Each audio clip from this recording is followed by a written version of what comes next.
Madam కొద్దిగా జరగండి Kalyani madam deputy CM గారు గట్టిగా క్లాస్.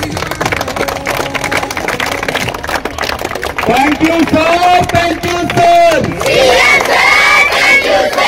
రాష్ట్రంలో గత సంవత్సరంతో కాంగ్రెస్ సర్కార్ వచ్చిన తర్వాత గత సంవత్సరంతో పోల్చుకుంటే ఈ సంవత్సరం దాదాపు 29%.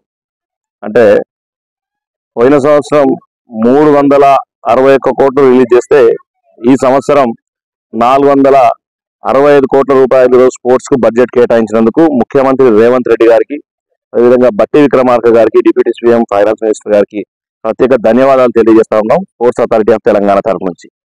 అంటే గతంలో చూసినాం ఎక్కువ మటుకు విద్యార్థులు చాలా మటుకు డ్రగ్స్ కి వీటికి అదేవిధంగా బెట్టింగ్ యాప్స్ కి బాగా అడిక్ట్ అయిన పరిస్థితులు గతంలో చూసినాం. ఇప్పుడు వాటన్నింటినీ ఎక్కడెక్కడ అనగదొక్కేసి ఈరోజు డ్రగ్స్ ను దూరం చేసి విద్యార్థులను కానీ యువతను కానీ గ్రౌండ్ సైడ్ మల్పించి వారందరికీ ఒక కొత్త హ్యాపీ లైఫ్ ని ఇవ్వాలన్న ఆలోచనతో ఈ డ్రగ్స్ ను తీసివేయాలా, ఈ బెట్టింగ్ యాప్స్ ను దూరం చేయాలన్న ఉద్దేశంతో గ్రౌండ్స్ ను పెద్ద ఎత్తున ఈ రోజు గ్రౌండ్స్ ను తయారు చేసుకున్నాం. నూతన గ్రౌండ్లను కూడా ఇప్పుడు తయారు చేసుకోగలిగినాం.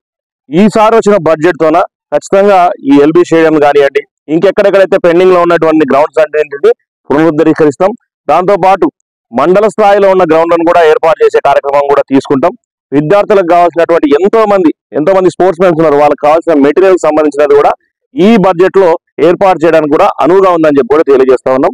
మరొక్కసారి ముఖ్యమంత్రి గారికి, రేవంత్ రెడ్డి గారికి ప్రత్యేక హృదయపూర్వక ధన్యవాదాలు.